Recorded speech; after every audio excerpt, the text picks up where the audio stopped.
Hello, and welcome to the AUSTRAC Reporting Entity Forum. My name's Isabella, and joining me today is Srabona, Hilary, and Emma. We're all from the Industry Education and Outreach team at AUSTRAC. AUSTRAC acknowledges the traditional custodians of country throughout Australia and their continuing connection to land, sea, and community.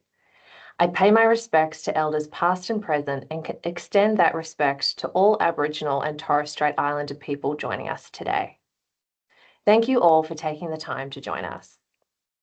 The purpose of this forum is to help you improve your AML-CTF compliance by providing sector-specific insights, addressing common challenges, and offering practical guidance. Before we begin, we do have a few housekeeping items to address. While this webinar is designed to highlight some key regulatory insights that may be relevant to your business, it does not constitute legal advice. Should you need to do so, we encourage you to obtain your own independent professional advice specific to your business and individual needs. This webinar should not replace or form part of your staff AML-CTF risk awareness training program. And finally, while we will be providing a brief update on the upcoming reforms, please keep in mind that this is not the focus of today's webinar. AML-CTF rules and associated guidance are still in development, and AUSTRAC will provide education on this as details become available. In today's session, we will explore several topics, including a brief update on the upcoming AML-CTF reforms, AUSTRAC's regulatory priorities, insights from the regulatory supervision team, including common compliance challenges observed across the sector and their focus for supervision work, an update from our enforcement team, sharing insights into AUSTRAC's enforcement activity and on how we respond to non-compliance, insight into how your transaction reports contribute to our intelligence findings, and finally, a look at the 2024 compliance report data and how this may shape AUSTRAC priorities. Before I hand over to Srabona, I'd like you to take a moment to think about why you're here and what you would like to take away from this session.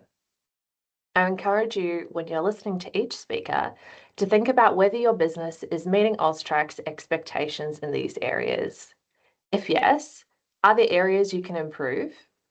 And if your business isn't meeting AUSTRAC's expectations, what are you going to do when you go back to your business to improve your AML-CTF processes? To kick off today's session, we'll start with a brief update on AML-CTF reforms, what it means for you, and what's coming up next. To walk us through that, I'll hand over to Srabona.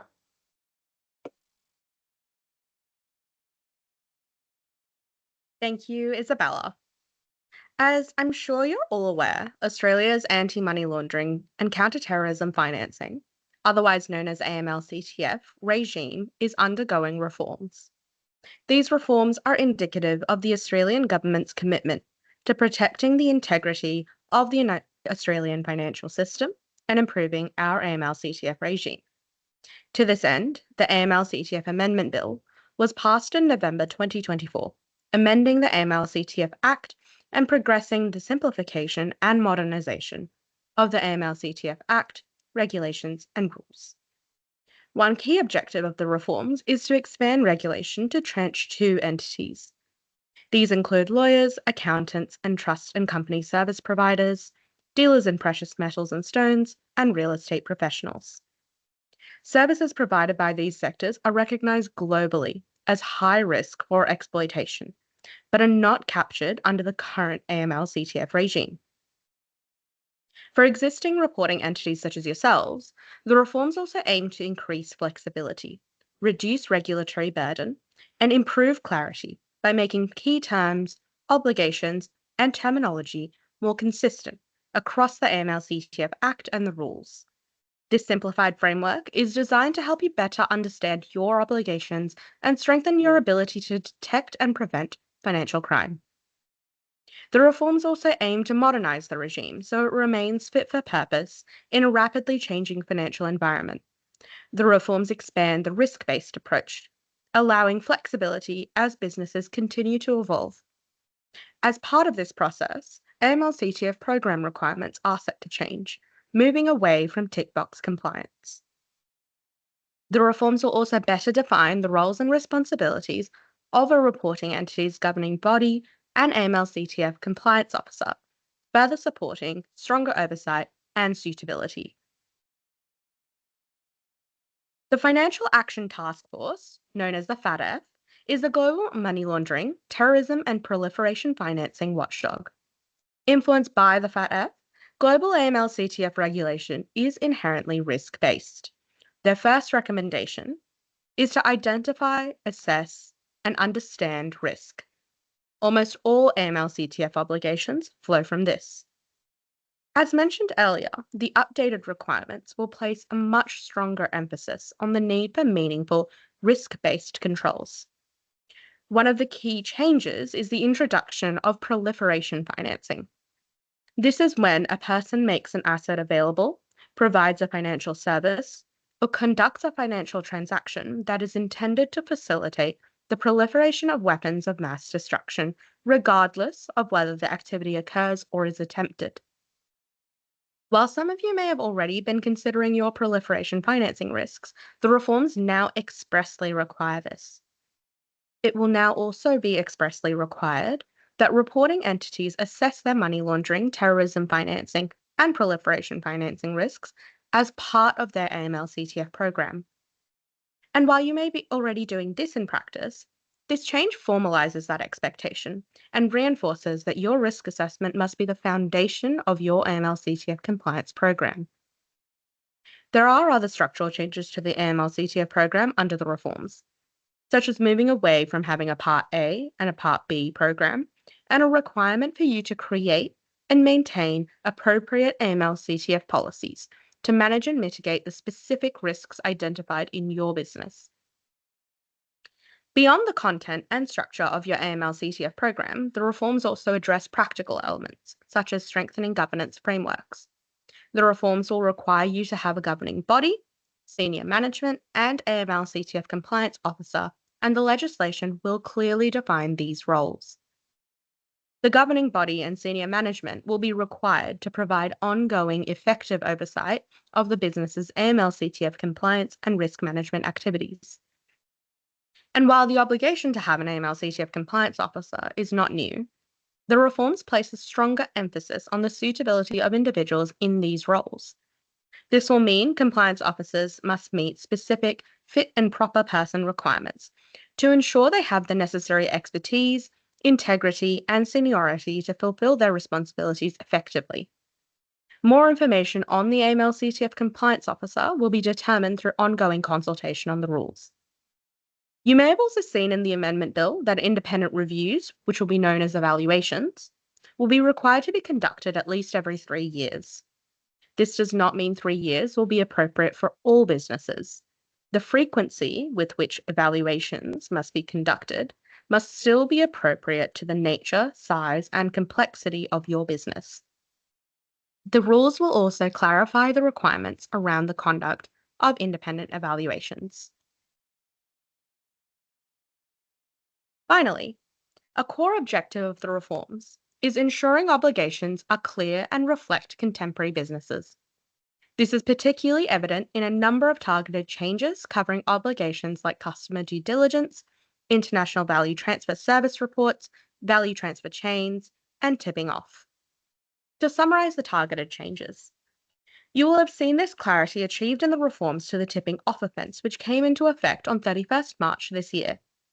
The changes now focus on whether disclosing information would or could reasonably be expected to prejudice an investigation.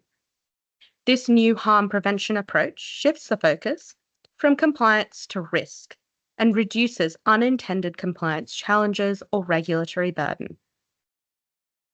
There will also be changes to customer due diligence requirements to ensure a more targeted and flexible approach, focusing on outcomes that help mitigate risks associated with higher risk customers and transactions.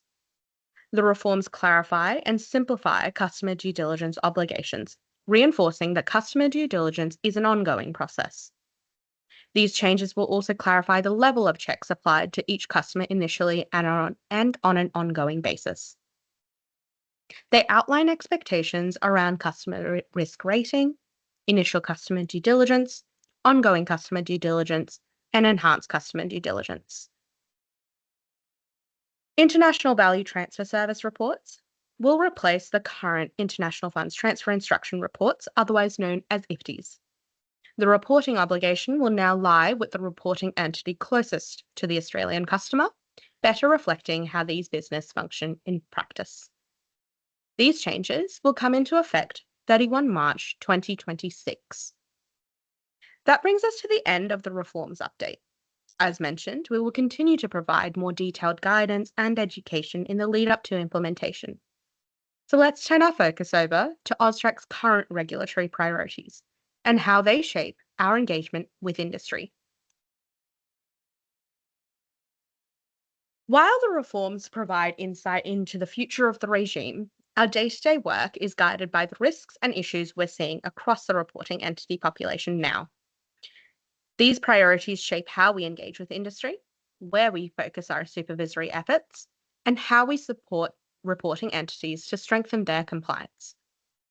In 2023, AUSTRAC published our regulatory priorities for the first time, outlining our focus areas for strengthening Australia's financial system's resilience to money laundering, terrorism financing, and other serious crime. These priorities are structured around 5 key themes. The first is our enduring priorities, which include core areas of compliance such as AML-CTF programs, MLTF risk assessments, reporting obligations, and high-risk sectors. The second is an increased regulatory focus on emerging and high-growth sectors.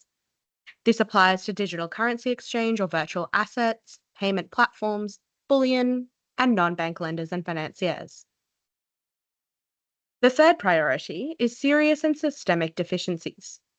This theme relates to compliance failures in key areas including board and executive accountability, transaction monitoring programs, and the outsourcing of AML-CTF functions.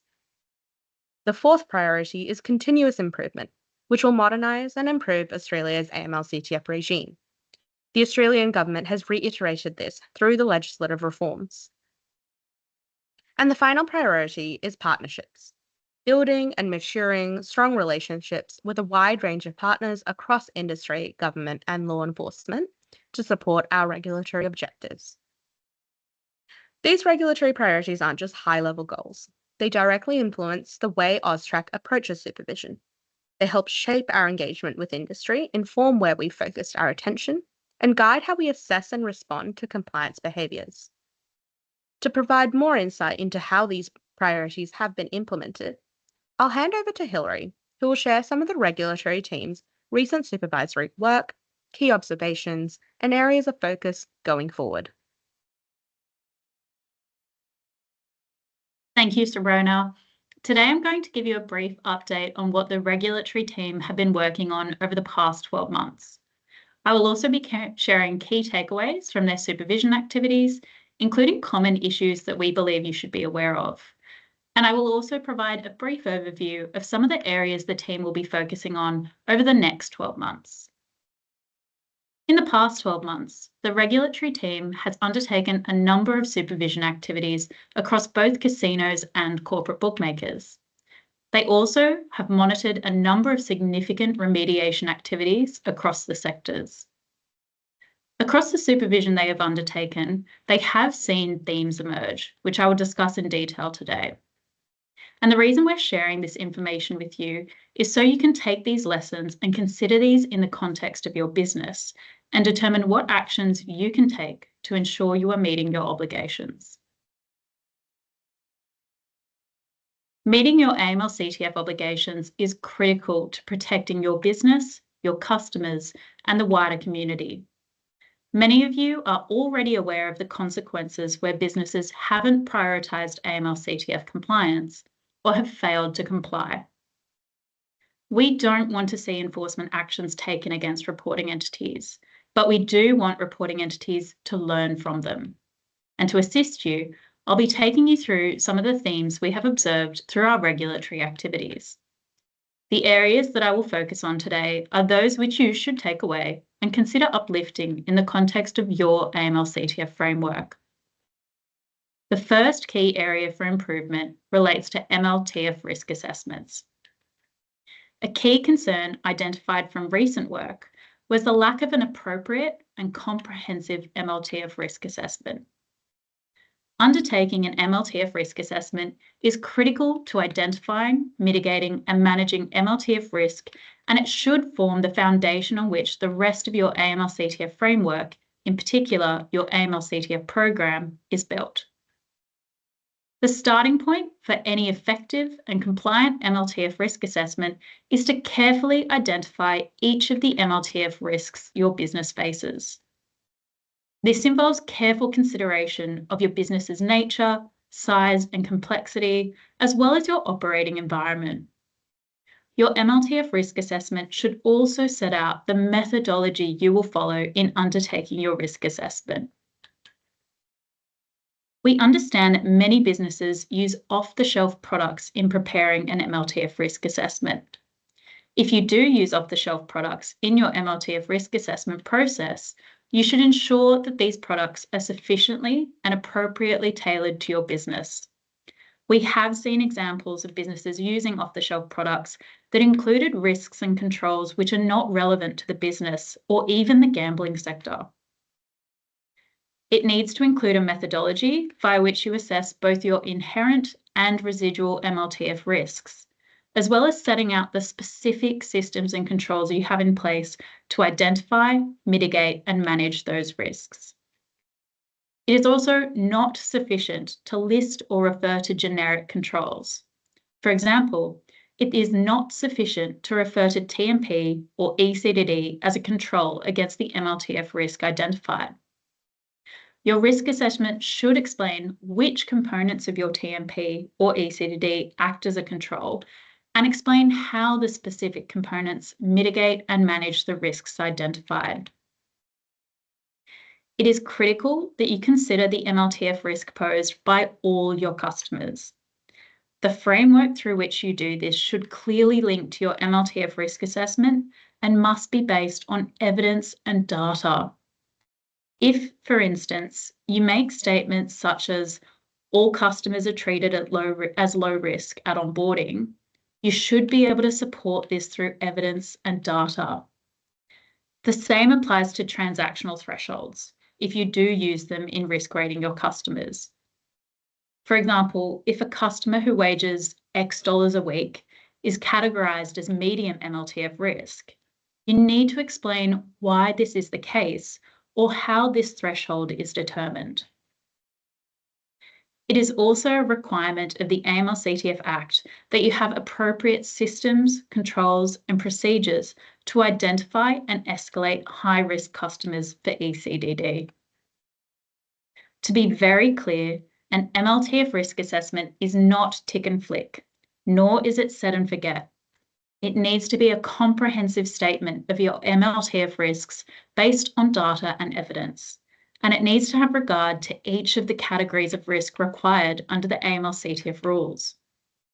You must also conduct regular reviews of your MLTF risk assessment and update it whenever your business changes. This includes when you provide a new service or introduce a new way of delivering or providing services, such as accepting a new payment method. AUSTRAC has produced some clear guidance on what a risk assessment should entail, which can be found on AUSTRAC's website. The next key area for improvement is AML-CTF programs. Another critical concern identified during our work was the quality of AML-CTF programs.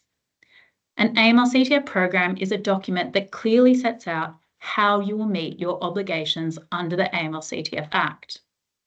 When drafting or considering your program, it is important to remember that its primary purpose is to identify, mitigate, and manage the MLTF risks your particular business faces.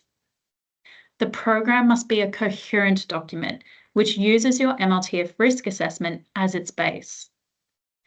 You should also ensure that your program includes systems and controls your business will actually implement. Failing to do this makes it difficult to provide assurance as to how you are able to identify, manage, and mitigate your MLTF risks. It also makes it difficult for us to understand what you do to identify, mitigate, and manage your risks. Some key components of an AML-CTF program, which we found were not being met, are that it must define the processes and procedures you will actually follow to enable you to identify, manage, and mitigate the MLTF risks your business may face.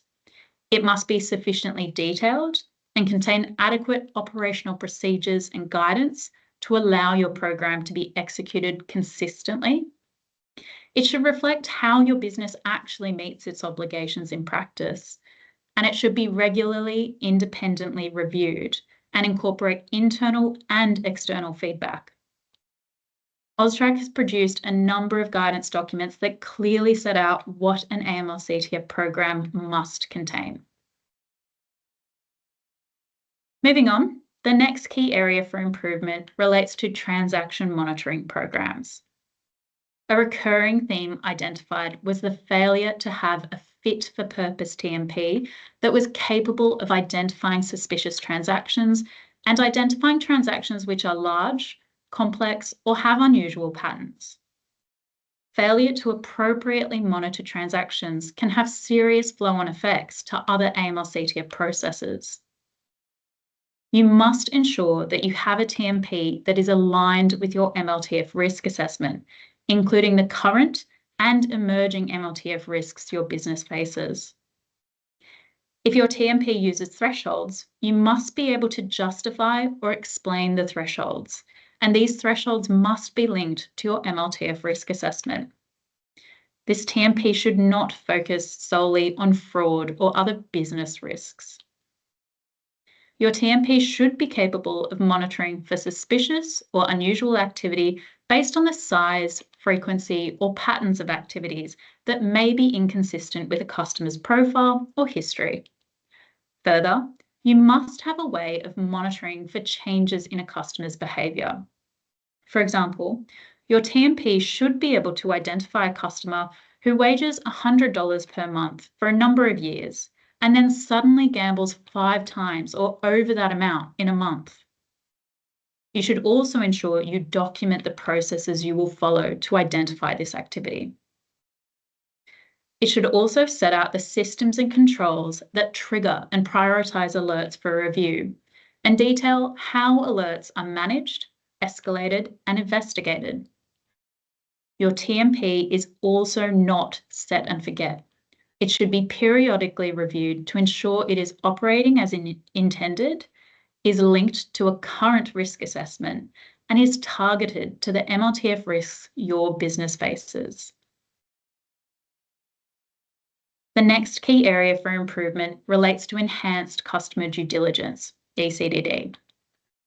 Some of the failures we have seen around ECDD are a lack of clear and detailed policies and procedures around ECDD, instances where businesses were required to undertake ECDD under the AML-CTF Act and their program but failed to do so, and ECDD that was not effective in that it did not mitigate and manage the identified risk. It is not enough to simply list ECDD measures in your program. You need to include consideration of when ECDD should be undertaken, in what circumstances certain measures are appropriate, and what to do if an ECDD measure fails. That is, that it does not assist in mitigating and managing a customer's MLTF risk.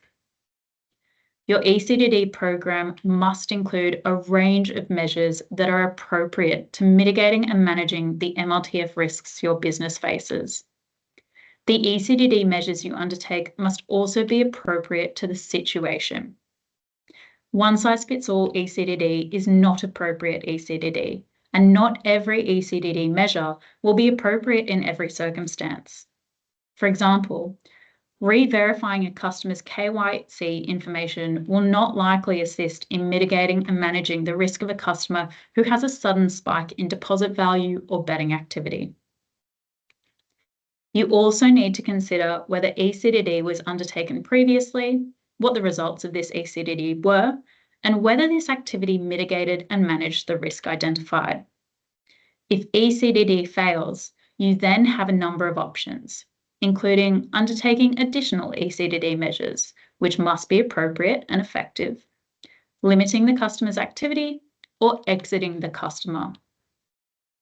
It is also important to remember that submitting an SMR to AUSTRAC is not, it's a reporting obligation. It's not a risk mitigation measure. It is not acceptable for a business to identify an MLTF risk and then simply submit an SMR to AUSTRAC. You must take measures to mitigate and manage that risk. The final area I want to touch on today is board and senior management oversight, or governance. A key area of concern identified was a lack of board and senior management oversight of the AML-CTF function. You should have clear guidelines in place that set out when risk decisions should be escalated to the board and senior management, and lines of accountability for risk decisions. The AML-CTF function must have access to the board and senior management to regularly report on MLTF risks. And board and senior management must also be fully engaged with AML-CTF compliance and risk management processes. This involves more than having AML-CTF as a standing item at meetings. It is also important that the AML-CTF compliance function is structured with best practice in mind. And this may involve the AML-CTF function having a reporting line that is sufficiently independent from other areas of the business, especially those that may be revenue generating. In order to effectively meet your AML-CTF obligations, it is also important to ensure you have an adequately resourced AML-CTF function that enables you to identify, mitigate, and manage MLTF risks. It is also important you keep appropriate and accurate records.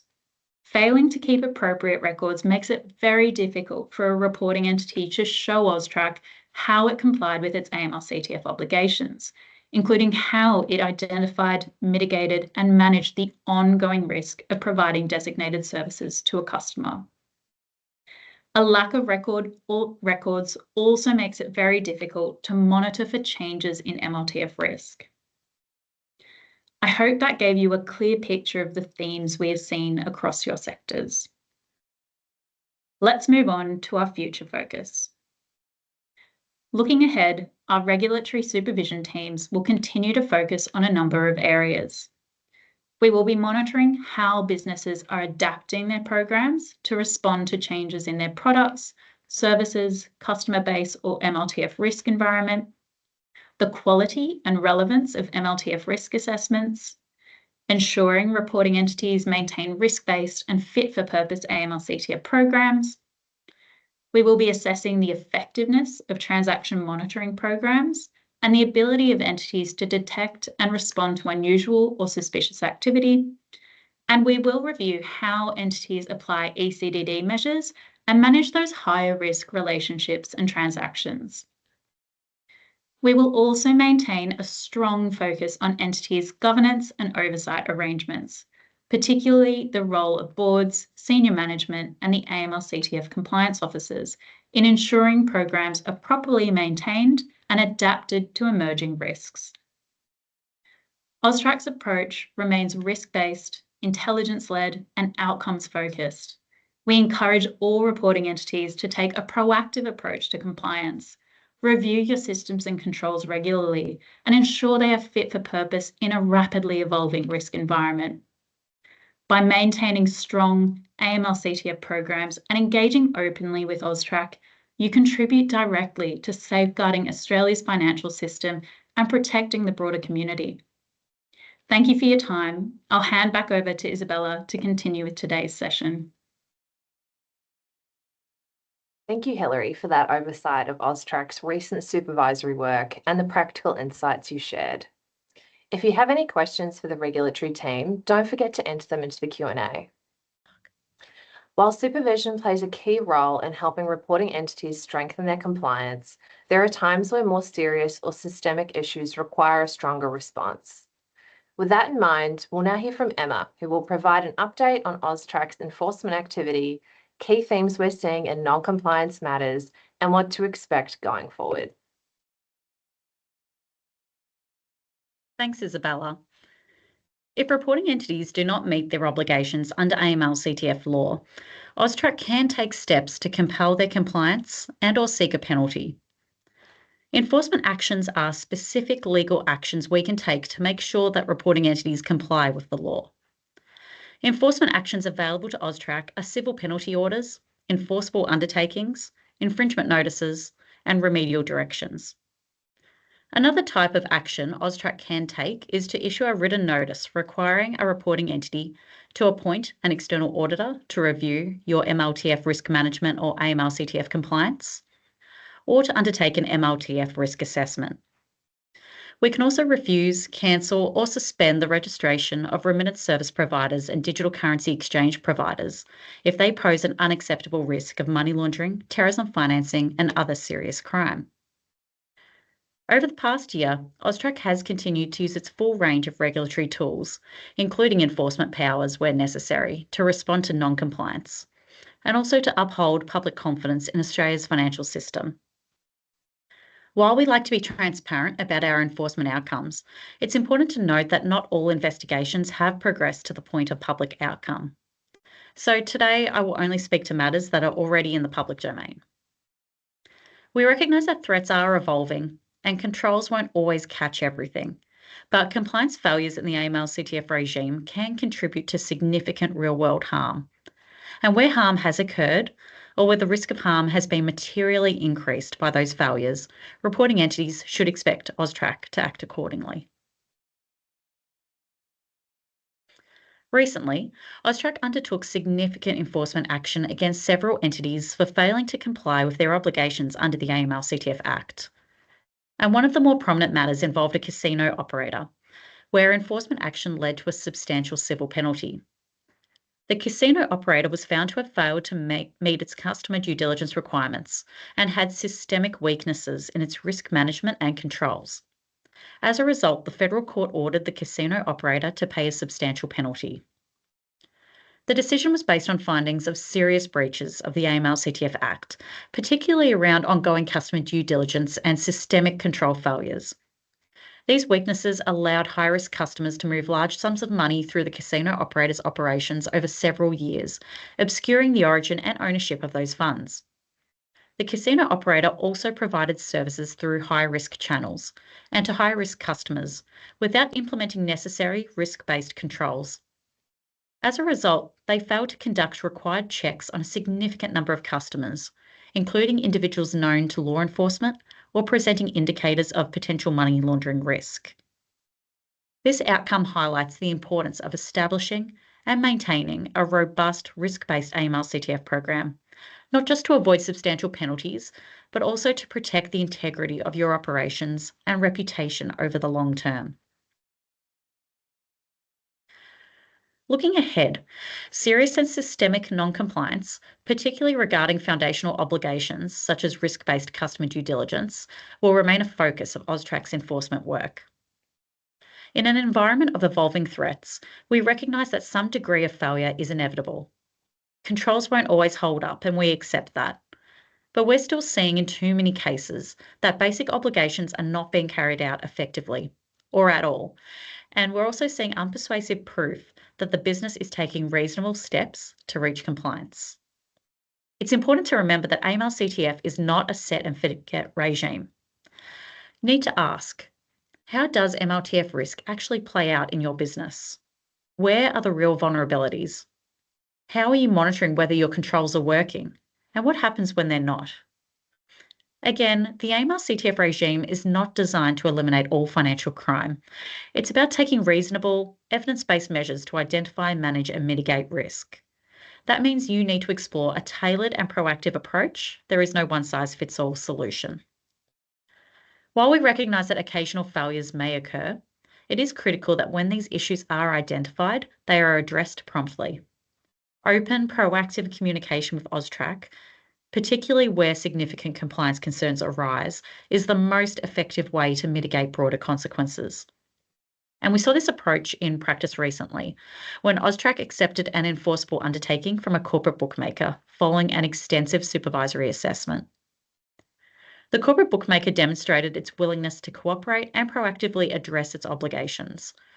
AUSTRAC determined that accepting an enforceable undertaking from the corporate bookmaker was the most appropriate regulatory response. This matter highlights the importance of collaboration, transparency, and early action in supporting compliance outcomes. In contrast, a culture which encourages avoidance or compliance window dressing will also be a focus of AUSTRAC's enforcement work. By proactively engaging with AUSTRAC and strengthening your compliance frameworks, you directly contribute to safeguarding Australia's financial environment. And that brings me to the end of the enforcement update. I'll hand back to Shrabona to continue with today's session. Thanks, Emma, for that update. It's a strong reminder that while AUSTRAC understand the challenges of managing financial crime risk, there is a clear expectation that reporting entities are actively identifying, addressing, and learning from gaps in their programs. A reminder here that we're going to shift our focus a little now. Just take a step back, take a look at the bigger picture through the lens of AUSTRAC Intelligence Insights. This is where we start to see the why behind the AML-CTF regime, how criminal threats are emerging and evolving, the sectors being targets, and the behaviours that create vulnerabilities. Today, you've heard about your AML-CTF obligations and the weaknesses observed by our supervision and enforcement teams. You've also heard about AUSTRAC's expectations. Why does all this matter? As a reporting entity, you are at the front line in combating financial crime. You know your customers best, so you're best placed to recognise potentially suspicious behaviour or activity and report it to us.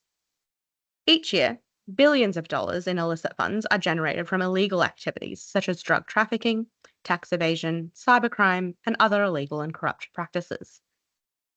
As criminals seek to exploit vulnerabilities within the financial system to disguise illicit funds and enable serious criminal activity, AUSTRAC's dual role as the AML-CTF regulator and financial intelligence unit helps to build resilience in the financial system and allows us to use financial intelligence and regulation to disrupt these activities.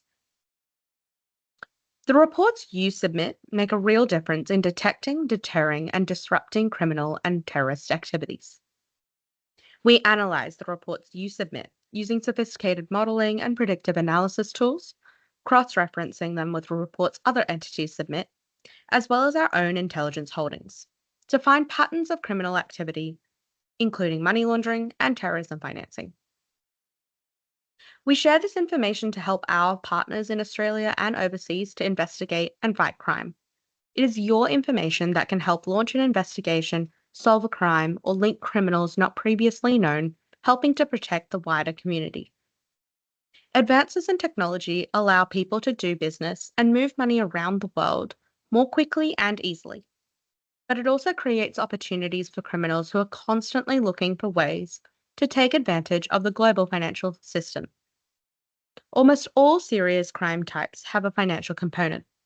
As such, financial transaction data analysis can assist in identifying relationships between individuals and networks, the movement of funds, and patterns of behaviours or activity.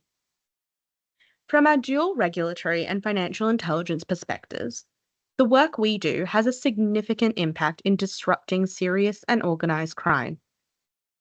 And in practice, there are a number of opportunities available for the use of AUSTRAC intelligence and for us to provide support.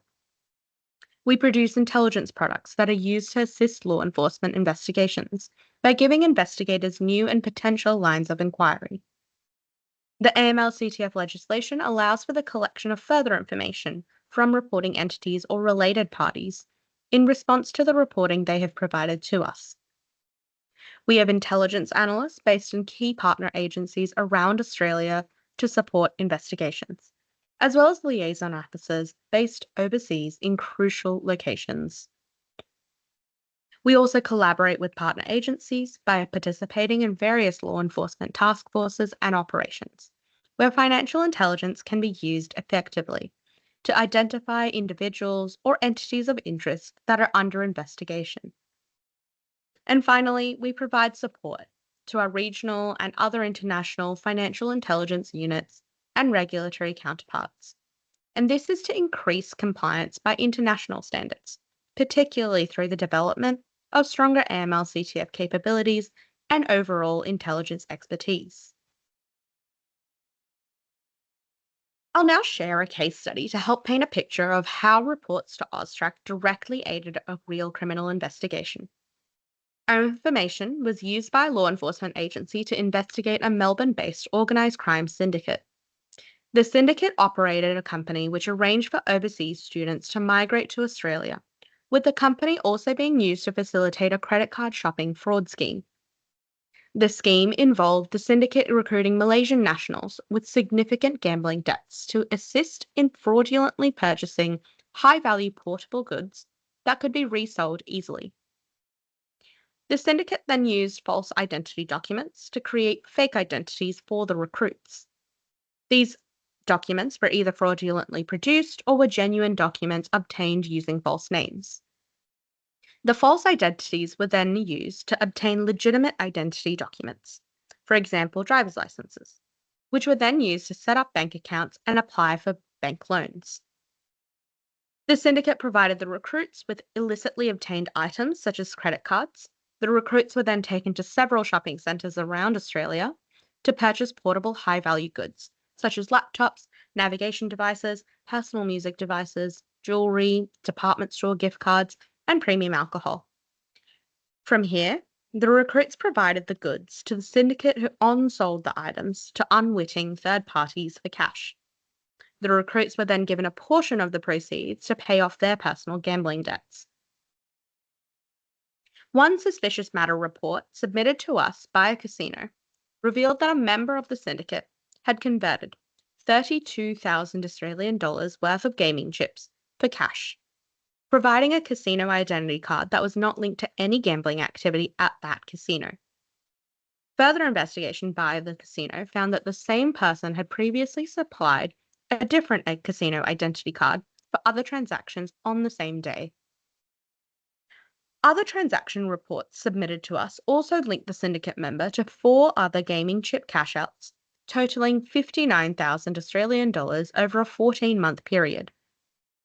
2 members of the syndicate were charged with fraud-related offences, with one sentenced to 2 years 3 months imprisonment and the other to 12 months imprisonment. This case study highlights the crucial role that reporting entities such as yourselves play in supporting intelligence outcomes and keeping our community safe from criminal abuse. I'll now hand you back over to Isabella, who will take you through the rest of today's session. Thanks, Ramona. Finally, I'd like to take the opportunity to give you a brief overview of our initial insights from the 2024 compliance report data. As reporting entities, most of you are required to submit a compliance report to AUSTRAC each year, answering questions about how you've met your AML/CTF obligations. The information gathered from the compliance report provides key data inputs for our own risk modelling of reporting entities and sectors as a whole. It helps us understand how you are tracking with your obligations, where there are areas of strength, and where some gaps may still remain. It also helps inform how we define our regulatory priorities and tailor our engagement and support going forward. As many of you will know, the reporting period for the 2024 compliance report only closed on the 31st of March, so we're still deep in the analysis. However, a few early trends have already emerged, and they align closely with the themes we've touched on today. To begin with, it's worth noting a positive outcome from the 2024 compliance report period. 84% of reporting entities who have the compliance report obligation completed their 2024 compliance report, up from only 82% last year. It's encouraging to see an increase in engagement across the population. As mentioned, the data you provide us gives us vital insights into how the regime is working, helping us shape guidance, identify gaps, and tailor our support where it's most needed. Ultimately, the more complete and accurate data we receive, the better placed we are to help you meet your obligations and protect your business from risk. Moving on to risk assessments.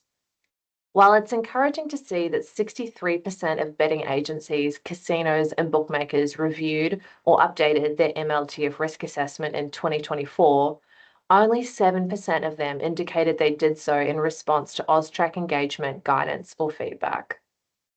While we acknowledge that not every AUSTRAC engagement will require a full reassessment of your risk profile, This number suggests that many entities may be missing opportunities to adapt their programs in responses to regulatory or environmental change. For example, AUSTRAC published national risk assessments on money laundering and terrorism financing this past year. These risk assessments should be used by entities to review and update their own risk assessments. AUSTRAC presented sector-specific webinars to communicate the findings of these risk assessments at the time, and you can find recordings of these sessions on the AUSTRAC YouTube channel. As you will recall from earlier, ECDD is required in a range of high-risk scenarios.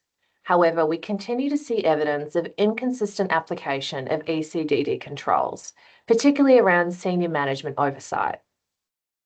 Of the 72% of entities that reported to conduct ECDD in 2024, only 41% sought senior management approval to provide a designated service, while 60% sought senior management approval to continue with high-risk customer relationship.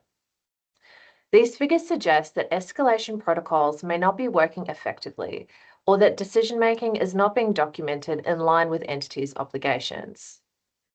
When it comes to reporting obligations, we know that timely, accurate reports are one of the most valuable contributions entities can make to the broader AML/CTF regime. However, compliance report responses continue to show variability in how these obligations are being met, particularly around the systems and controls that support detection and escalation. This has a flow-on effect to governance and the oversight of your frameworks.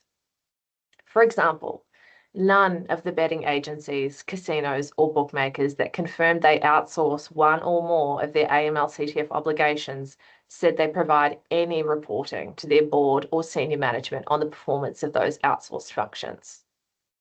Outsourcing is relatively common, with 44% of reporting entities stating that they outsource one or more of their compliance functions.